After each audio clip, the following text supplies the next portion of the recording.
Hi everyone, Living Room Series, take 2. Just kidding, it's not a series, guys. Yeah. Today we're going to talk about something that we haven't actually spoken about yet, which is kind of surprising. Jonathan Ericsson was sent to the Griffins, and as you may or may not know, he was a longtime player of the Detroit Red Wings. So we saw he's a defenseman. He was drafted in 2002, 291st overall. So it was kind of a surprise, basically. Yeah. So we're going to go through kind of what we think are thoughts about him on ice, if he's improved, if he's stationary, has he helped the team, that kind of stuff. So kind of what the heck they were thinking. Yeah. So after so long, I mean, he spent some time in Grand Rapids developing after he first got drafted. He's 35 years old right now, so he's been with the organization since 2002. So what's 2019 now? 17 years. That's a long time. Nice math. Thank you. Simple math. College helps. He's averaged 15 points a season. Not great. Not great, but he is a defenseman, so we always have to still kind not- of make some allotments for But that. still not great. Still not great, no. And that's with 9 full seasons with Detroit. This season, so 18-19, he's had 5 points. I want you to let that sink in for a second. Yeah. Okay, so let's yeah. chew on that. You mean that was last season? Last season. 18-19 I'm last sorry, season. math is hard again. So after that, you know, everyone immediately jumped to, oh, he's on waivers, Yzerman hates him, he's going to get rid of him. That was not the case. So according to Jeff Blashill, Ericsson has not played since March with the organization. Obviously, they've got Cholowski up there right now and Roenick, who are taking up a lot of that D time. So the decision was made to put him on waivers, and if he clears, to send him to Grand Rapids to get that ice time to continue playing hockey, and in Blashill's terms, hopefully great hockey. Yeah. So the whole idea for now behind it is finding a place for Ericsson to continue playing. It doesn't necessarily speak to what the long term is going to be right out the bat, or right off the bat, I should say. But it's not what everyone initially thought it was, like, oh, he's on the chopping block. The one thing to note, we talked about it briefly in our last video in regards to Colin Campbell moving teams.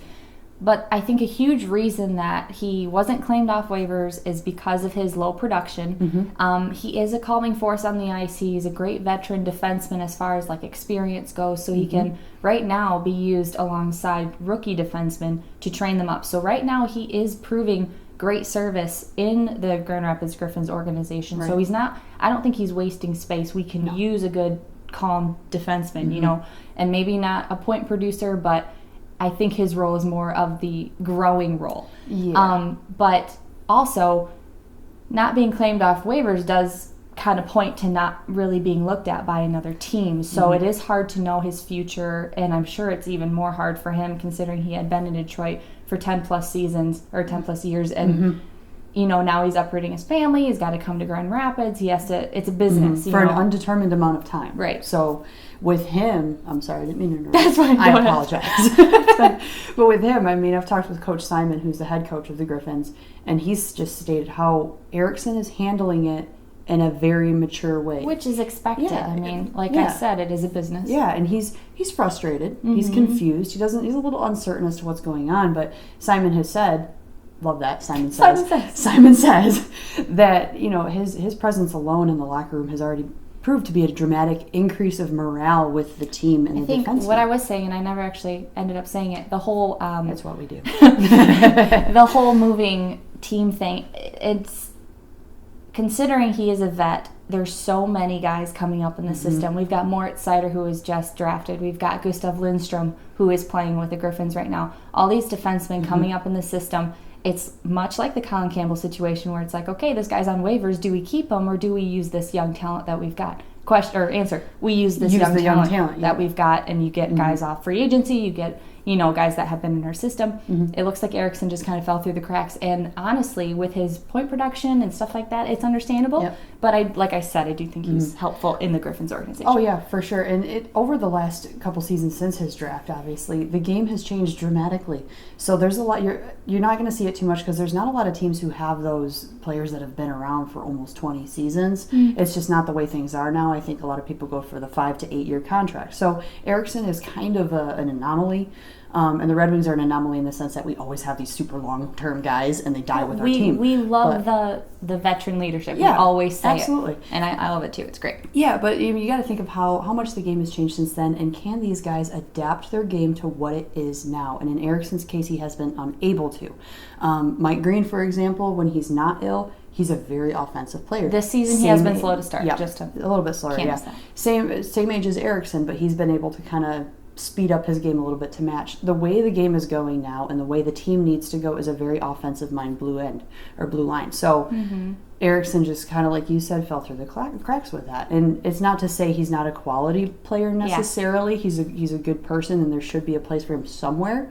But right now, it is great just to see him on the Griffins. I'll have to say, as far as it was odd to see him at first, just because we've been used to him on the Red Wings, and you don't really see that too much of someone who's been with the NHL for so long getting sent down. We did see that with McCarty. Darren McCarty went to the Griffins for a little bit after coming back. The situation was a little unique. And then we saw it with Cleary, Daniel Cleary, he's working in the Griffins organization now. So we've seen it.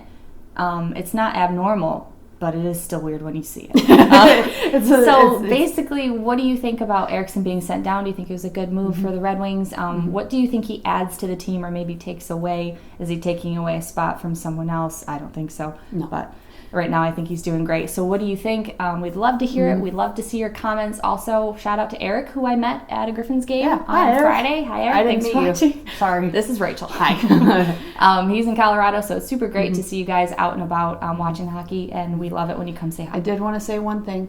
Our condolences to the LeRoy family. It's been an incredibly difficult week and a half, 2 weeks for the team.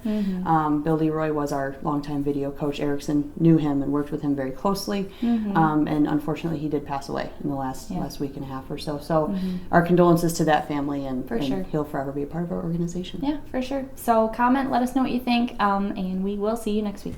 Bye, guys.